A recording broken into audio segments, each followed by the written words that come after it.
tunnel to each other. So you just like mud. Yeah, he's a bad dog. He's out there fucking around. Does he got the one? Ow! My dad did that same thing. Golly. It's a terrible chair height. It could mess me up, man. That always that chance of that TBI with that scar I got back there. Yeah. So Out you go. one little rock and it's over. Alright, man. So let's just hop into some fucking subjects. You know, my name's Austin. I'm the founder of 40 Wellness. This is my boy Brett. We got sober together a couple years back. And I really just want to like shed some light on some like random topics. So this is going to be basically an entire freestyle. Just to like shed light on like, you know, how I interact with like my sober community and like how I interact with like boys who I call my best friends today. So with that said, man, we're just going to fucking get after it. Brett, you want to say something? Yeah, man. I'm just super grateful for the opportunity to sit down. I love discourse with Austin. I think really early on, man, if you were to ask this guy how I was first perceived coming in, I was an angry human being, and like, to say the least. And I never really had a thought process about someone opening their arms to me. Really, like you talk about that stuff in life, but I've never really felt it, right? And not saying it never happened, but for some reason, he was one of the dudes that like I started to see some light at the end of a really, really dark tunnel, man. And I'm just super grateful to be sitting down with this man, kind of like having these conversations right now, because I can imagine where they could have been. Absolutely. Dude, it's crazy to think back to like where we were and like how I felt and how you looked and how you felt like when we first met. Like I think I met you, I had an abscess on my neck. I weighed like 150 pounds, but like all the physical torment was like nothing compared to like what was happening inside both of us. Absolutely. Man, it's if we were to take it to like drugs and alcohol too, right? Like I was really clear on the fact that like that was not something I could continue to do, but like I just had no idea how to stop, right? You know what I mean? And then my trouble, my battle came with like you said, just being, you could look at me and just absolutely know what was going on inside, like, and I would have not believed that for a second. Yeah. Right? I would have told you like, you don't know what I'm thinking. Yeah. But in reality, like my body, my posture, everything about me was showing that internal just distress, and that was a mind altering thing to begin with. It's like, how do I even begin to really try to get some clarity on what the hell's going on? Well, I mean, first thing, right, like right out of the gate is like we got to get rid of the delusion, right? Mm-hmm. Like you just spoke about, right? Like I was under the delusion that like it really wasn't that bad. Like here I am, right? Like I have an abscess on my neck. I can't close the door behind me to pee without crying. I'm so beaten inside and I'm so broken and I'm so scared because now you've taken drugs and alcohol away from me, Mm-hmm. right? And I'm just left with me.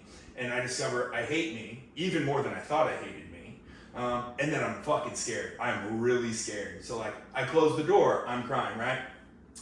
I'm interacting with all these people because I cannot stand to be alone, right? You know, thankfully, like very early on, I found that like being nice to people and like trying to help people and trying to be a leader gave me a lot of like inner solace. But back to the delusion, man, like the delusion was so thick, and it's so thick on all of us, right? Like we show up at these treatment centers or and we're just under the impression that it isn't that bad, right? And like I really, you know, I'm not quite like the rest of you guys, right? You guys really got issues, but me personally, you know, it's really not that bad. And the crazy thing too is, right, like you step in here and I can just only speak from like a man's perspective, right? It's like I start to open up to some people, right?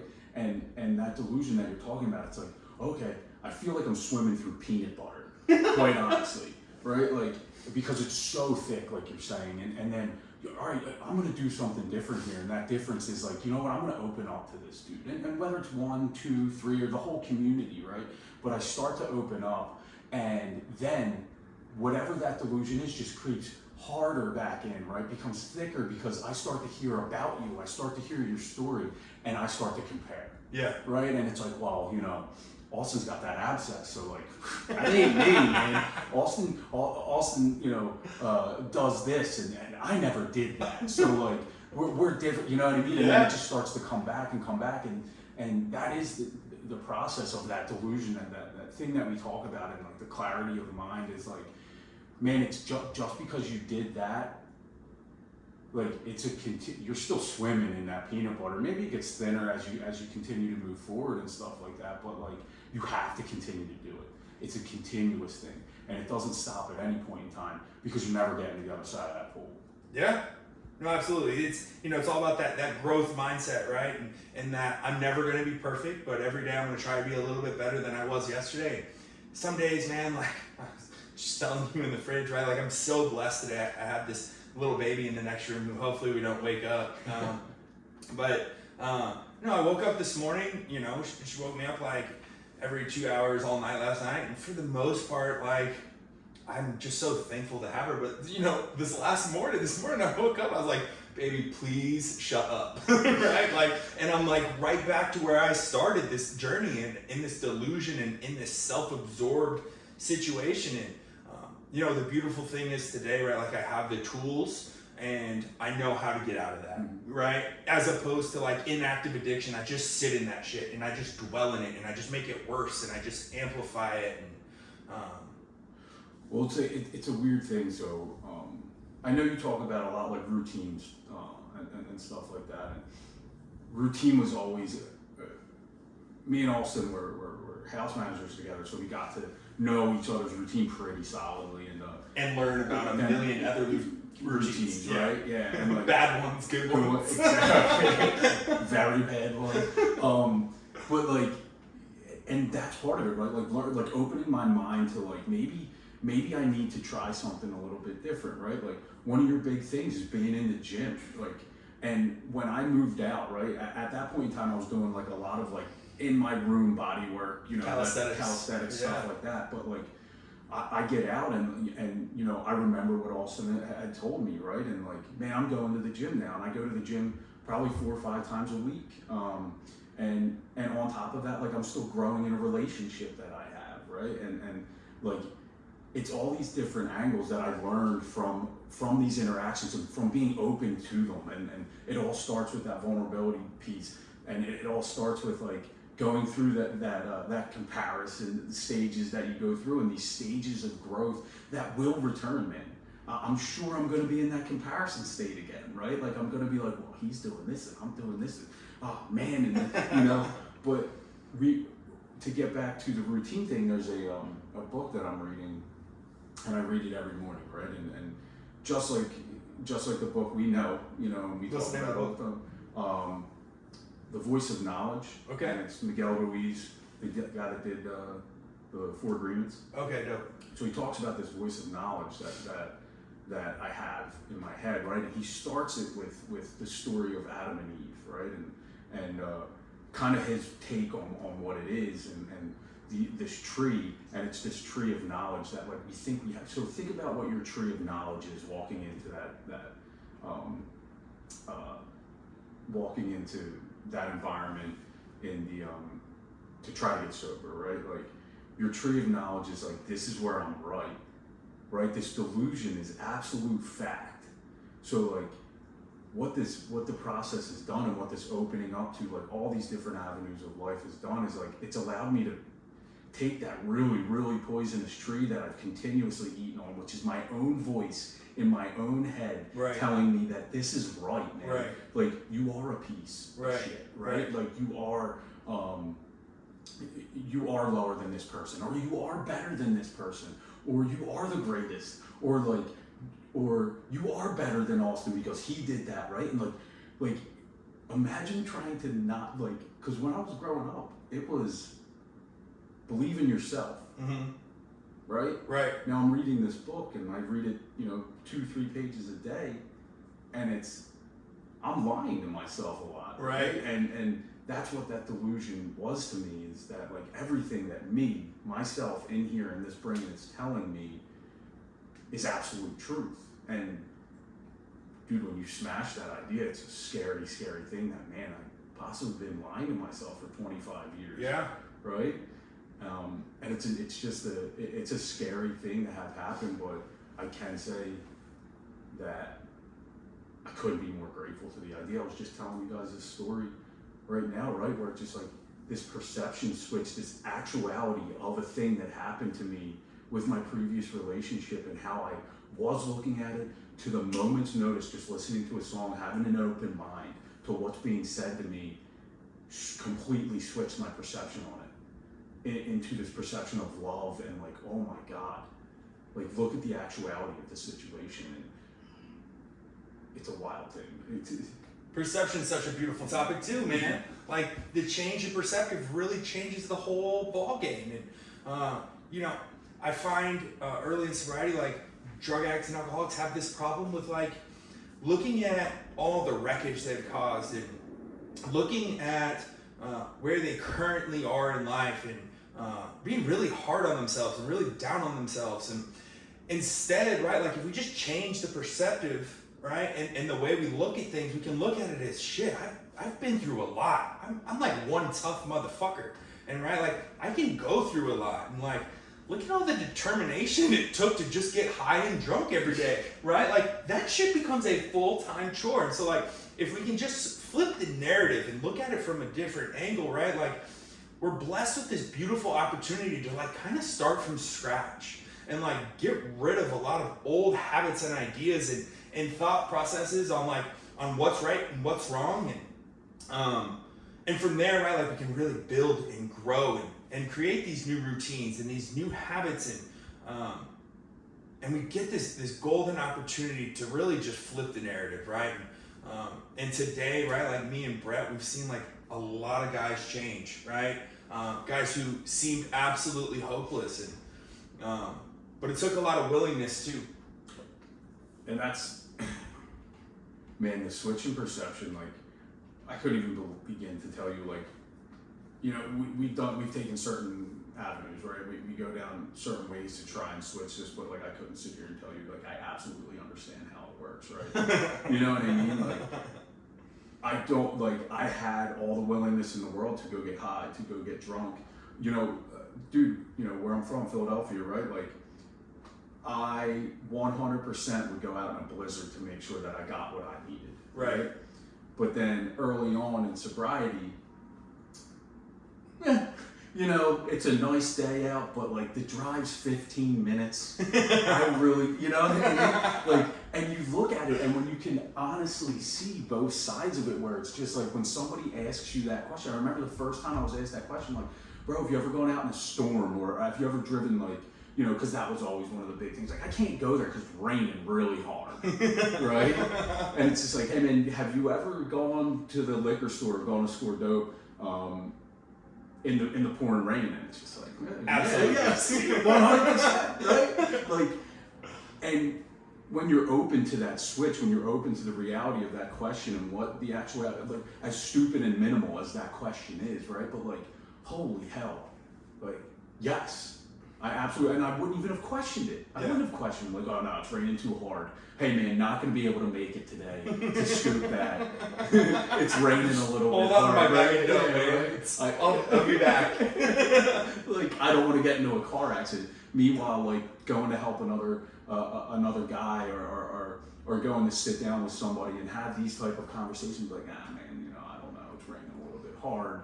I'm not gonna be able to do that. Like, why would I do that now? And when I can open up to the actuality of those two situations, and again, microcosm shots of each thing, right? Like, you can talk about it in a grander scheme, but like, do I have the willingness to do that? And I do. It's in there somewhere. Right. But I have to shift away from the way that I wrap my willingness in me. Right. And then it turns to selfishness. Right. Right. And my willingness becomes like, well, I pick and choose when I right. want to be willing. Right. And so setting these like routines in place to where like it becomes an intrinsic thing that you do, right? It's just part of who you are, right? And it's just what you do. It doesn't even become like an option anymore for me, right? Like there are certain days of the week where I go and I'm of service to other men in recovery, and it happens. It is what it is. I don't even think about it anymore.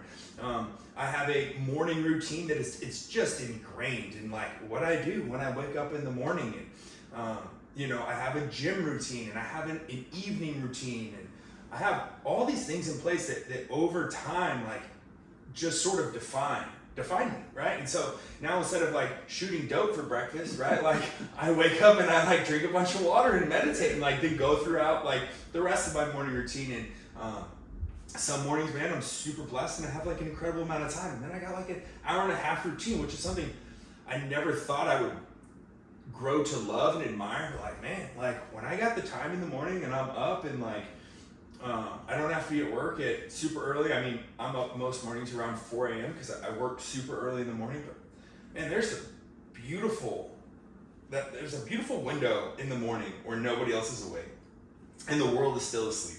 And it's just you and, if you believe in God, or if you just want to call it spirit or creator, right? Like whatever is greater than us, whatever it is I'm praying to, frankly, right?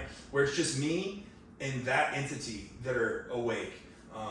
And there's this beautiful harmony that's synced up in the world. And, but man, it's, unless I had the willingness to try these routines. And so routines are super tricky, right? And like, did my routine start with this huge elaborate morning thing that I did? And did my gym routine, was it always so intense? And the answer is no, right? Like you got to take these little baby steps, right? And just one foot in front of the other, because like, man, at first, and this is where I see addicts make so much bad choices, right? Is they bite off way more than they can chew, right? And like early in recovery, right? Like drug addicts and alcoholics feel like they've wasted all this time, and all they can think about is all this time they've wasted and all these people they've hurt, and so they want to make it all right, like as fast as they can, right? And they're doing everything they possibly can, and until they burn out and they got a needle in their arm or they got a bottle in their hand, and it happens just like that. I mean, just like that. So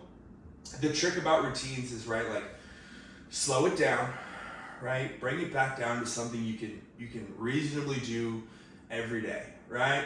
And taking your existing habits, right, your existing routine, and adding things to it slowly, right? Slowly.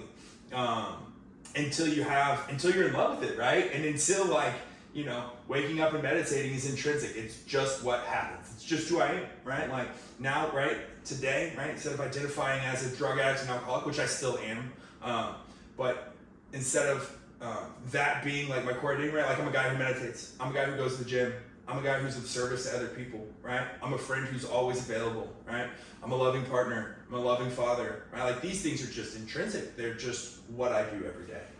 And it's funny that drug addicts and alcoholics find it difficult to become habitual around things other than drugs and alcohol, right? Because exactly what you said though, right? Like you get up and it's not the dope for breakfast. It's so different. It's change, and we are not good at change. That is one absolute apparent thing that I've seen with every alcoholic, every drug addict that I've sat down with, including myself, right? And it's just like, man, this is changing and it's scary, and that's the very short steps, the baby steps that you're saying about talking, not biting off more than you can chew, because you imagine taking this huge jump, right?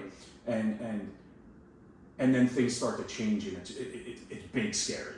Right. Instead of small scary, right? But like things will change. Yeah. You know what I mean? Whether it be things as big as your relationship or having a child, whether it be things as small as like there's a different route that's got to go to work that day because like you know what I mean? But like there's this habitual ability that we do have, right? But we do have it down a different avenue, right? And kind of one thing that you talked about, and man, I will say this, it's sometimes the best part of the day and the best part of the evening for me is that read that I have of whatever book I'm leaning on in that moment, right? And it's usually some spiritual based book or some book that like allows me to ask questions to that energy, to that spirit, to that God within me that's there. And do I get answers all the time? Hell no.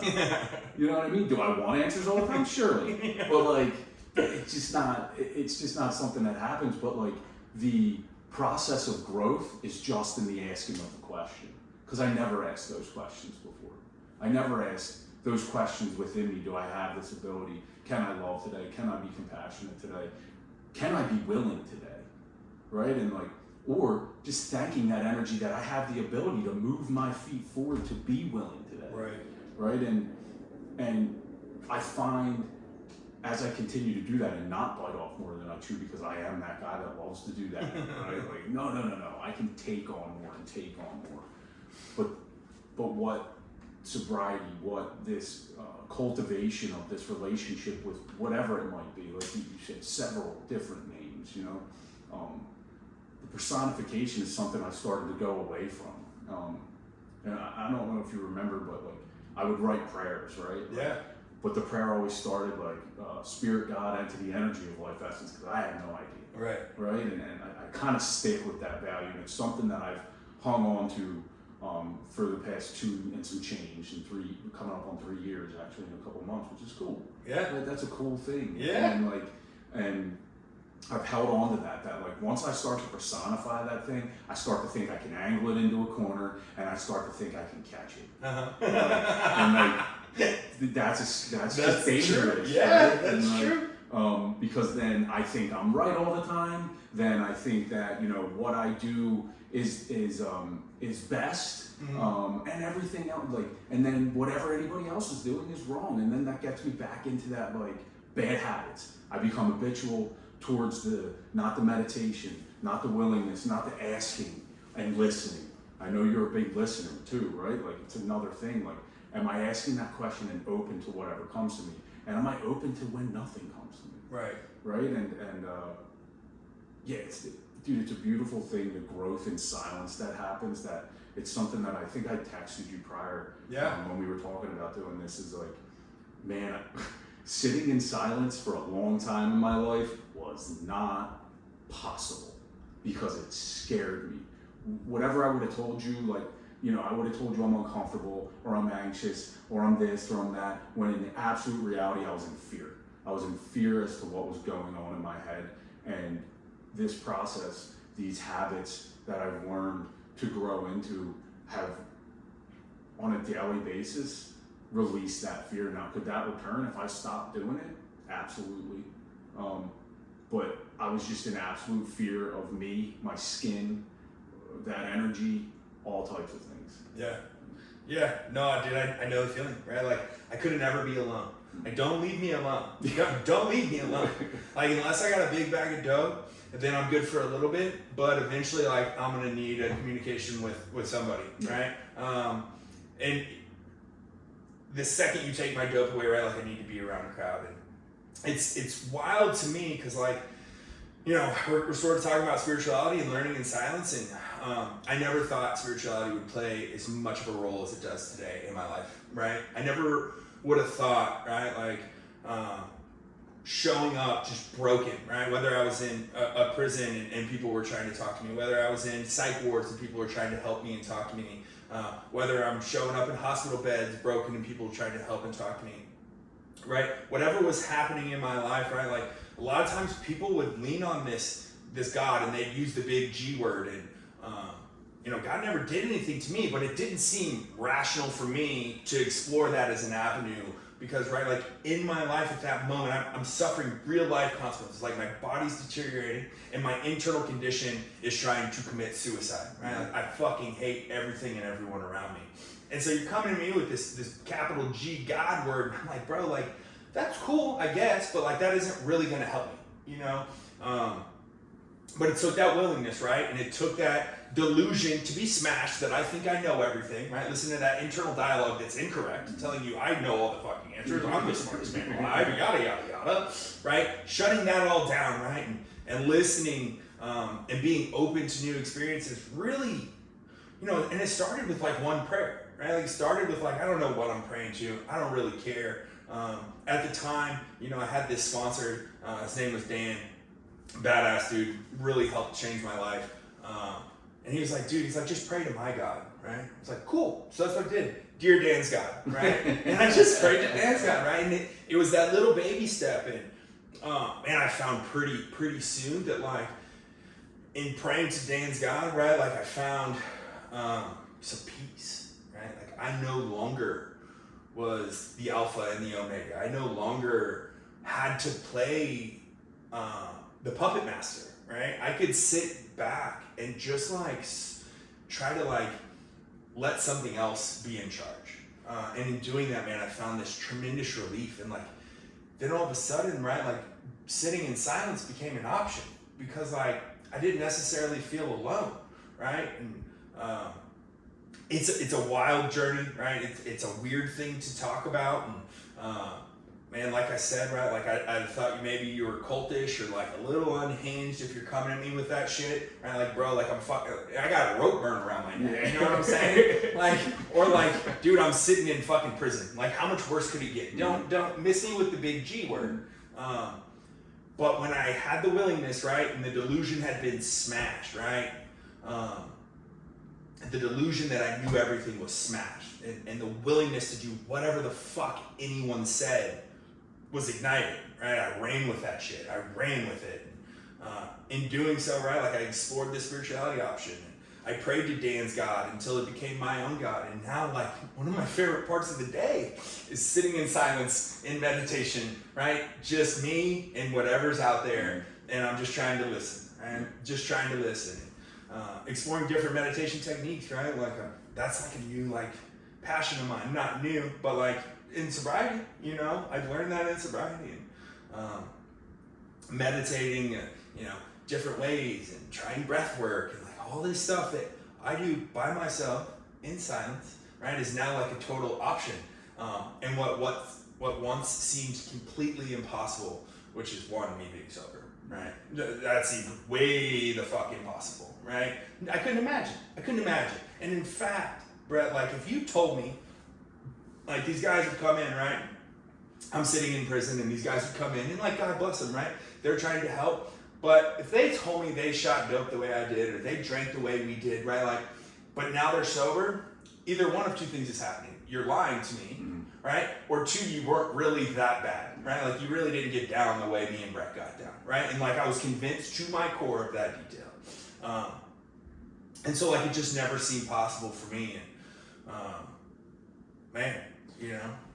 Yeah, and it's, so we had talked about like the spirituality prospect of it, and I talked to you about like the questions that I asked, right? And then I listened, and a lot of mine turns into writing it down. As you know about me, like I love to write books after books after books of like just like me jotting some BS down, right? And like sometimes it's like I'm like, oh cool, that makes a lot of sense. Sometimes I'm like, throw that shit out. Someone's gonna think I'm real crazy, which I am, you know. But like cool. But one of the things that was like super profound to me, right? And I'm sure I stole it from something that I've heard or that I've read. And I go into a meditation and then came out and I asked this idea about like this proof to me that there's something out there that guides me, these happenings that happen in life. And I'm just there to accept all of this as an opportunity, right? Like that's what I'm there for, to accept the happenings of whatever's going on, right? And to use it as an opportunity for this growth, right? And it's for personal growth, but for the growth of the people around me more importantly, right? And whether that's them just seeing me be able to talk differently, do differently, and all of these things, or it's to guide, or to just grow myself personally. And what I came out with was the audacity and how selfish it is to step into the unknown thinking that I know. Right? And it's what I've done my whole life up until a few years ago. And the distress, right? The psych wards, the ambulance rides, the deaths, the coming back from, the fights, the struggles, the complete disappearances, the waking ups in places that I have no idea how I got there, right? And I was trying to fight this thing by thinking I was knowing it already, and this just sense of calm comes over me. Like you had said, like you didn't have to be in charge anymore, right? Although, man, like, what do you mean? I just have to drop control to feel more in control, right? Like it's just this concept of nonsense to me. No, that's not how it works. Like I need to have, I say this to, I think I might have said it to you before, and I've said it to my sponsor, Brian. And I was like, Brian, how am I supposed to know if something is going to live or die if I'm not strangling it? Right? And it still holds true to me today, right? Like, and once I can release that and just let it go as it will, I found a lot of beauty in that and a lot of peace in that and a lot of ability to sit there in silence and grow and learn and listen to what's being said to me. Because man, you can sit in silence, right? And like somebody could be looking at you being like, oh, he's meditating, but like they have no idea what's going on. Right. You know what I mean? And once you come past that precipice of like, oh, there's some peace in here that is attainable. If I just continue with like what I've been shown, what I can pick up on my own, whether it be like body work, whether it be mind work, or whether it be that soul work, and I believe soul work is like something like you're doing right now, right? Like sharing this type of stuff, and then obviously sitting down with another addict or an alcoholic, and like that's just duty ridden now. I just feel like, man, like I enjoy doing it absolutely 100%, but it's also my duty. Like it's my duty to try, for sure, and share whatever this is with somebody else through whichever means necessary, and that's sitting down with a book, sharing that, talking to them. Experiential growth is the best growth that I've ever been able to see, really. For sure. So I mean, in soul work is such a huge part, right? Of you know, we got our mind work, which is pretty self-explanatory. We got our body work, which is pretty self-explanatory. But the soul work, right, is definitely a huge aspect to be like service, right? Going and helping somebody else. And the bottom line is like, man, when I really look back at my story and like where I've been in the horrors, right? Like there was always somebody somewhere who is offering a hand, right? And whether or not I listened was completely on me. But regardless, they were offering a hand and they were offering a lifeline. And, you know, I can't help but feel the duty, right? And the overwhelming gratitude that comes over me that like today, like that internal dialogue which drove my life from the moment I can remember, that told me how much dope I needed, when I was going to get it, how much money I had left, is the dope dealer awake, when does the liquor store open, how much can I drink and still drive, when does it open tomorrow, do I have any at the house, do I have needles at the house, do I, whatever, right? This that never, ever ended. They controlled, right? They controlled everything. It said jump, I said how high. It told me exactly when to buy dope and exactly how much to buy. That voice could be completely silenced and completely gone just by trying a new way of living, right? And like, which was so scary, right? Which was so scary.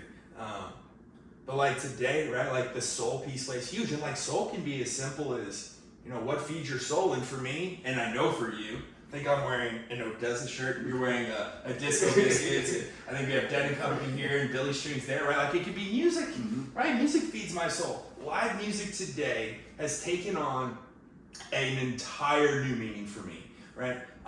It's always fed my soul. It's always fed my soul. Even in active addiction, right? I would spend my last dollars, obviously on dope or drugs first, but if I had any money left over, it went towards concert tickets. And I always felt a connectedness at live music. I felt a connectedness, I could feel the love, right? It was palpable. But today, holy shit, it's a completely different journey, right? Besides from the little details that like I can drive us home afterwards, completely Beautiful, sober, right? that I don't lose my friends, right? The entire experience is different. What I thought I could feel as connectedness, now you can hold it, you can see it, right? I get to go with Katie and my younger brother all the time, right? Man, the truth of the matter is we've had moments where we're hugging each other and crying, right? Like at shows, right? Like favorite song comes on and we're in a beautiful venue at a beautiful place. Everything is just, it feels like it's all came together, and like, man, those moments feed the soul, right? Dude, it's one of the things too is like, I know this about you as well, right? Like not just the music, but the festival scene too, right? Like a huge festival scene person. And I remember when that switched into, I can't wait to go to enjoy the time, the energy, the togetherness, the just being there to be like, yo, homeboy, do you want a hot dog or something like that? You know what I mean? Like to help out like in that community area. And it changed for me and went to like, I can't wait to go get high. I can't wait to go get fucked up, right? Yeah. But like you said, right, like that has come full swing back, and there was nothing I needed to do other than continue to follow this path and do this thing. Now every time I go to a live show, it's that first feeling that I ever had there, right? It's like dude dancing and he bumps into me 55 times and I'm just smiling at him because he's having a great time, dude. He's having such a good time, and like it's such a beautiful thing, and it's another thing that I can't explain, right? It's another thing that it's hard for me to sit down with people, because I'm sure you've had these interactions, especially with the community, right? About like jam band music, the dead especially, where people are just like, bro, I just don't get it. And it's just like, man, that's fine, right? That's fine for you not to get, and like it's become even more and more beautiful thing to me, that like, it's just not something I need to understand. I just feel it. Right. Right? And it can kind of speak to what we're talking about. Absolutely. Here. I don't need to understand it. I just feel it. I just feel differently when I wake up in the morning. I feel differently when I sit down with another man to have a conversation like this. I feel differently when I speak with my mom. I feel differently when I speak with my ex, and when I speak with my current partner. Right? Like I feel differently because I'm doing differently. Because I'm taking these actions that were suggested to me over and over and over through time, but like I just was absolutely unwilling to do it, and that feeds my soul. It feeds my soul that like I can go to sleep at night and not be tossing and turning, not be worried about what I need in the drawer the next day, how I'm gonna get it, how I'm gonna get through work. How is this all gonna happen? How am I gonna be able to control all these situations while controlling the way people view me, while controlling how I view me? It's exhausting. Like, it's insane. And like you said, the peace comes with just allowing it to happen. Just allowing it to happen and having my actions, my attitudes, my behaviors speak for themselves. And like, that's not something I could have done previously, because all of those, my actions, my attitudes and behaviors, were just not on the up and up. You know what I mean? It was always underhanded or lowly stuff, usually towards myself, but a lot of times towards others. And that feeling that I would get even in active addiction and alcoholism, when I would go to those festivals, dude, like I know that feeling of togetherness and understanding and beauty, but like it took one of the happiest things away from me and then gave it right back. Like when I started to act differently, do differently, listen to that internal silence and stuff like that. I remember I went to I had to test out the waters, right? And I went to Emo's, and it was pigeons playing ping pong, and I went by myself. And I was like, I'm just gonna do this, right? Like I went by myself, and like jam band stuff, like happy-go-lucky type of stuff, but like it was a fun, I was just walking around the perimeter, right, watching everybody dance, drinking Waterloo or something like that, right, and just having a blast. And then I start talking with people outside that I've never met before, and it's back to the same thing when it was what I remember what it was, right, at the beginning of like those festival trips and stuff, before I crossed this line in the sand where there was no return until I started to do differently. Yeah. Dude, I mean, what I hear, right, is gratitude, right? Mhm. Just like an overwhelming, and I have the same thing, right? It's just this overwhelming gratitude for the life I get to live today, right? Like these things that have been given back to me that I had to begin with, Mhm. that I fucking destroyed, Yeah. right? And man, I'll never forget, right? Like love chasing music around the country every chance I got. You know, I have this horror story of being at a music show. I'm at Red Rocks and I'm dope sick, right? I had dope for nights 1 and 2. Now it's night 3. I'm out and I have to go to the bathroom to try and get high, which is really gross. And I just had this epiphany that like, what is going on? Like, what am I doing? And like, I'm shitting all over. Like, one of my favorite things to do. And today, man, I'm just so grateful it's been given back to me, right? And it's been given back to me like sevenfold because I've had it and then I lost it. And when you get things back that you lose, man, you feel a little certain kind of way about it, right? You feel a certain kind of way. And man, and gratitude is like such, it's something that I practice every day, right? It's not a list, although you can make a list, Yeah. right? But it's not a list. It's not, I'm grateful for X, Y, and Z. And like, this is how I'm going to show people that I'm grateful for it, right? I'm going to show it in the passion I talk about it. I'm going to show my gratitude for when I do that thing. I'm going to do it with a smile on my face. And I'm going to let others in on my secret of like, hey, try this. It's pretty cool. Gratitude's a huge part, man. And I try to start every day with some gratitude. And I wake up every day and I look around, kind of thinking to myself and just being grateful for like what's around me, like what I have. And because not every day, right, like I'm gonna wake up and remember the torment of where drugs and alcohol have taken me. Yeah. Right? I'm not always gonna remember how awful it was. And, it's actually how drug addicts and alcoholics get high all the time, right? That ego rebuilds, and I'm no longer grateful for the things I have because I've forgotten where I've been. So taking a moment every day to be grateful is huge. And gratitude, man, it's one thing, and it's what we talk about a lot, dude, being in the present. And like when you're grateful for something that you're standing right in front of, like you are in that moment, right? Like you are absolutely in that moment, whether it be at a show or whether it be waking up here in your beautiful place, right? Mm-hmm. Like whether it be waking up next to your beautiful partner or with your beautiful baby or Mm-hmm. same with me, with my beautiful partner and my beautiful stepchild, Mm-hmm. right? Like it brings me to that moment. And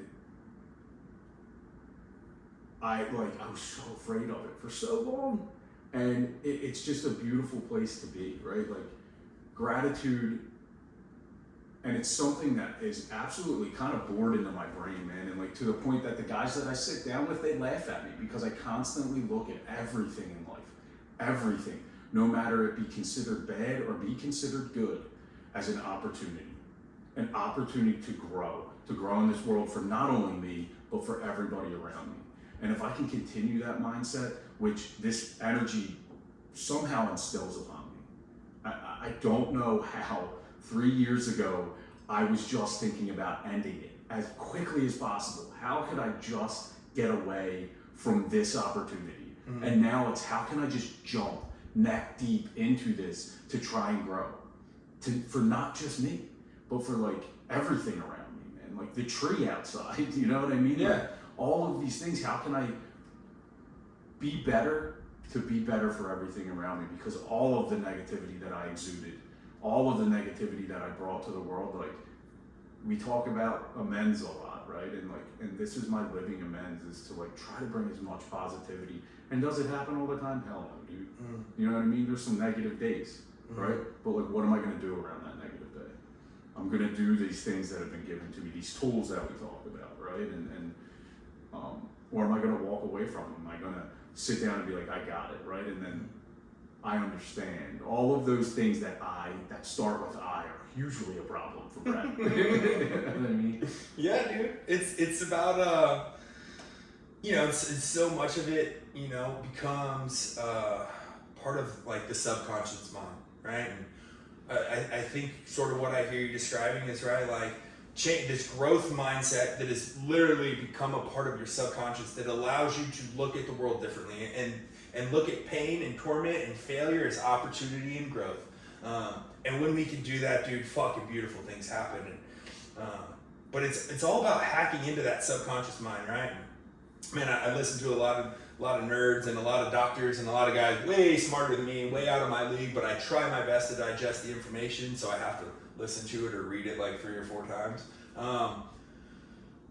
But they talk about the subconscious mind and how it controls like 95% of what we do. And like, that's honestly, when I heard that, the first thing I thought is like, that's why I fucking get high and drunk all the fucking time, right? Is because like I had programmed my subconscious mind, or it's part of the reason, I had programmed my subconscious mind to get high and drunk, right? And like, and that's why like I can remember the first time I got any length of sobriety, I was about 2, maybe 2.5 months sober. My ego had fully rebuilt at this point, and my ego was on full display, right? Because in my head, in my delusion, I had done that, and I had figured it all out, and I know the keys to the castle, and I'd never been sober that long in my life, and I was full of it, right? But my subconscious mind was still in effect, right? First of all, my ego is playing tricks on me, right? We talked about that. My ego's playing tricks on me. It's telling me I got to figure it out. I didn't know that, right? I hadn't crossed into ego deflation yet, hadn't learned enough, hadn't been through enough. But more than anything, right? Like my subconscious mind had games of its own to play, right? I'm driving home from work one day, and I don't really remember what happened, right? I remember waking up grateful, right? Putting on my work boots. I had this badass job, and putting on my work boots, and I'm leaving, and something happened on the way home from work that day. And my subconscious took the exit, my subconscious parked the car, and my autopilot took over, and I walked in this house, and I bought dope, and I got back in the car, and immediately, right, like my body's just going through the rhythm, right? Like, here we go, let's start fucking trying to find veins, and right, like doing all this thing, and at this point, 0 red flags have been risen, right? Like, this is a bad idea, don't do this, this is a bad idea, none of that's happening, right? My subconscious is like, this is what we're doing today. I just fucking went along with it. And, it wasn't until the smell of it in the spoon hit my nose, and I was like, whoa, fuck, what are we doing? Which at that point is too late, right? I'm a drug addict, alcoholic, right? And so it's crazy, right? Like reprogramming the subconscious mind is something that 4D and something I really love to try and hack into. And a lot of it's through routines, a lot of it's through gratitude, a lot of it's through affirmations, but a lot of it's through like slow and painful work with the mind, body, soul, right? And doing that over and over and over again, right? Like I can reprogram the subconscious mind to like think of everything as an opportunity for growth. And it's through these processes, through this mind, body, soul work that like, man, the main problem for us is absolutely in that mind, right? But like what those 2 other things help with is that mind, because straight facts, right? A fish swims, an alcoholic and an addict drinks and uses. For sure. And that's kind of what you're speaking about with that subconscious mind, right? Like you take a fish out of water, like it's going to be scared for quite a while, right? And you throw it back in there, it's going to swim right away. Like, man, that's exactly what that subconscious mind does. You throw me right back in front of that, and I have none of these tools. I'm doing none of this. I have not got a habitual around all of this stuff. Like, I will drink again, I will use again, and that's just straight facts. But like, it's a beautiful thing that like we start with these baby steps, right? We start with like putting that crap down, and then we start with this mind work. And then you take more steps into the soul work, and then the body work comes back. Possibly, I know you're a guy that's always been into that, right? Like that's just gonna come back, right?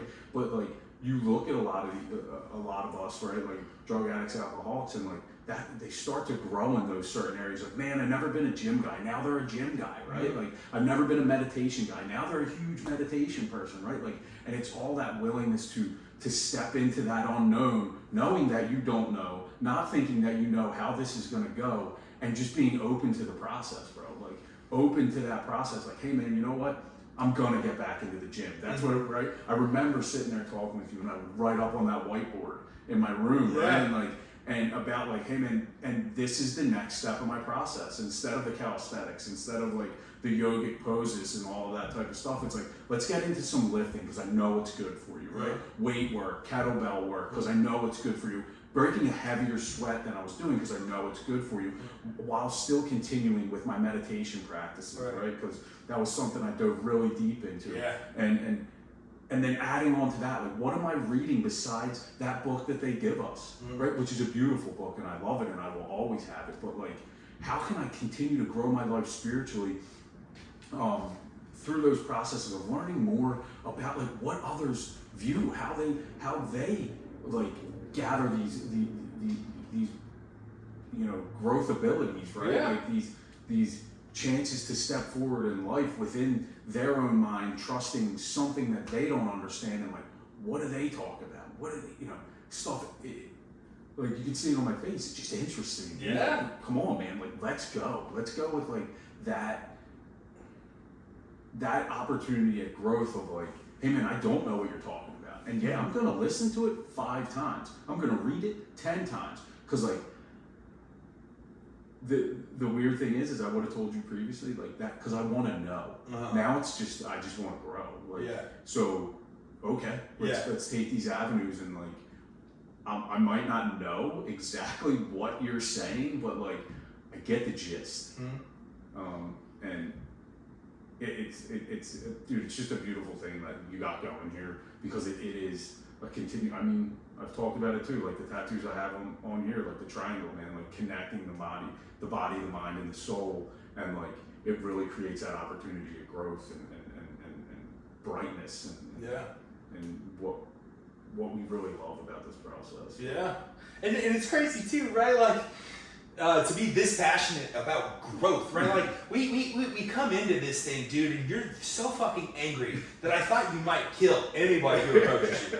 I'm the biggest guy in the room, so I'm like, fuck it, I'll give it a whack, right? Like, I don't think he's gonna take me down too bad. But like, we come into these rooms, and I show up, and I'm absolutely, right, like, freshly off a true suicide, right? I fucking hate everything about myself, and I'm so beaten.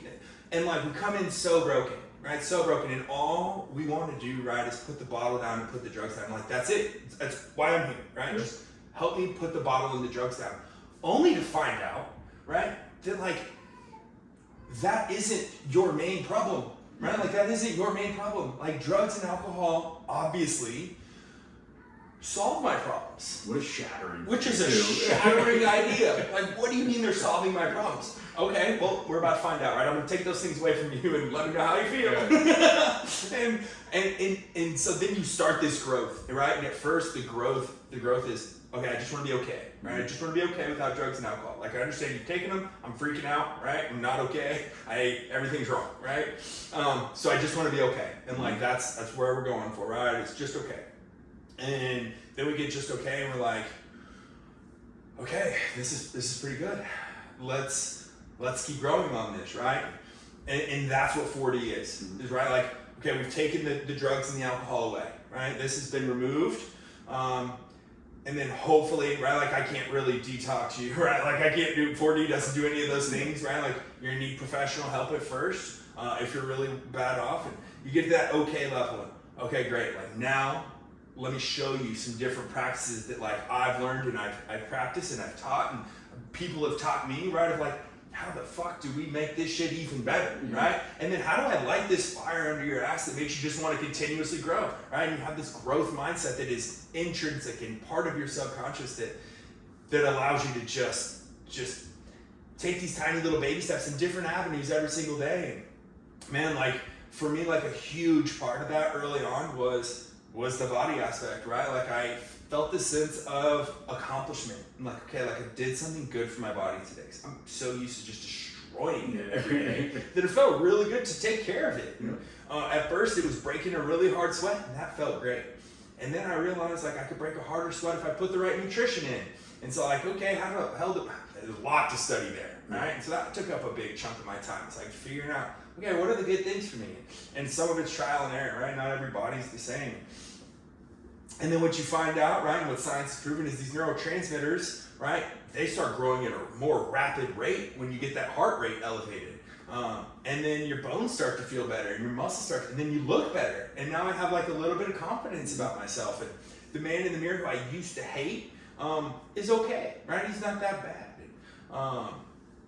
And so the growth just begins, right? And the growth just begins, and all along, right? Like trying to understand more and learn more and listen to people who have like different perspectives and like really beautiful things to say. And, dude, we're super blessed, man. We got an army of people around us who are well spoken in this chapter of life, right? Well spoken in being a total fuck up, right? And now being super grateful to just be alive today, right? And like what I want to know is, how'd you do it? What did you do, right? What did your path look like?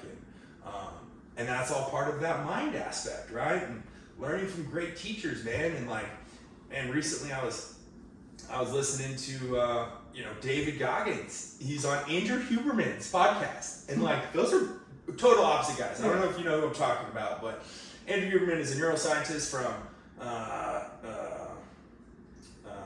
doesn't matter, Stanford, and he's got a podcast, and he's real smart, real nerdy, and I love his stuff because he's always talking about like ways to get better.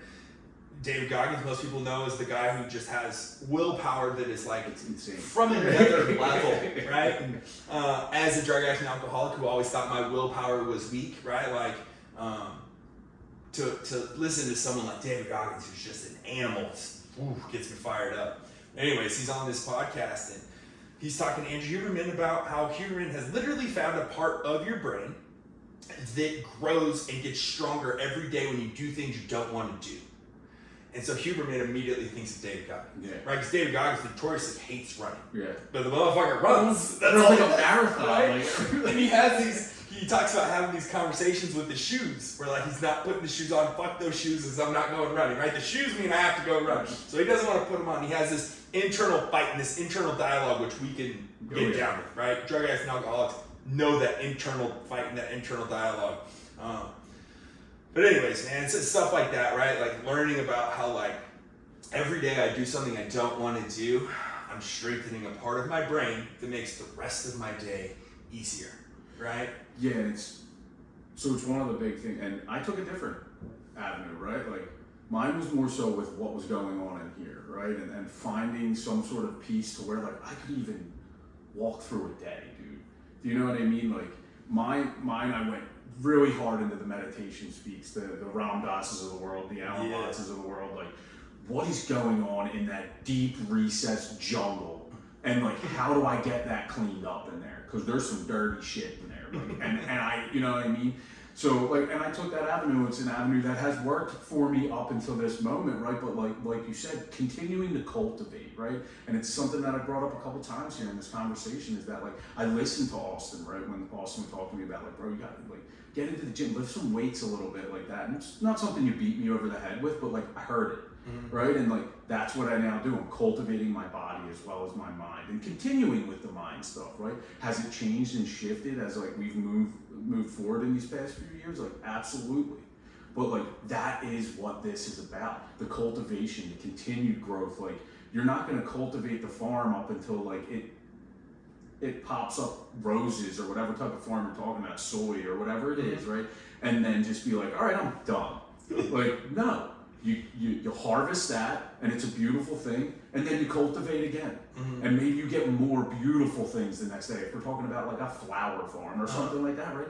And then the next year it's even more beautiful, right? And even bigger, and even stronger, and even brighter. And like that's the way that I would look at it, right? Like this continued cultivation. Because at first, man, it might feel small, but like I'm telling you, believe this man and myself, just because we're speaking from that experiential that experiential growth, right? Like this is what we've done, and this is what has worked for us. And like not saying that it will absolutely work for the Johnny or the Joe over here, right? But like, hey man, find it.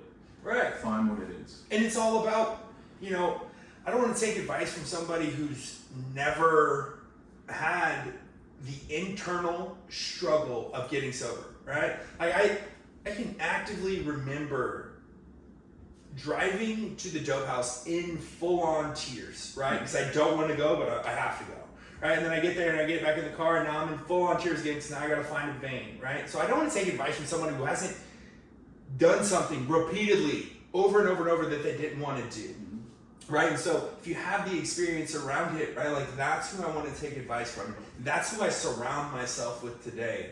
And dude, what I've tried to do, right, is take teachers from all the way from Ram Dass to like current teachers like Andrew Huberman, right, and everything in between, and I study them and I learn them and I practice them, right? And some of them work really well for me and some of them don't. And what I've learned is everybody's story is a little different and a little unique. And dude, I've been so blessed to work with thousands of addicts, right? And see their different stories and watch them do their own thing and see like what's working for them and what's not working for them, and to have this passion, right? This passion for like, how can I share this knowledge and how can I help people and try and coach people on like living a better, fulfilling life, to where like you're super grateful to have opportunity, right? To have opportunity for growth, right? And that's a fucking beautiful place to be. And the more people, dude, we can take along with us on this journey, right? Then I feel like I'm doing what I was meant to do, right? Like, and my purpose is being filled. And just super grateful for the process. I'm super grateful to have people around me like you, and super grateful to try and share this message with as many people as possible. Cool. I'm gonna log us out. Yeah, man. All right, dog.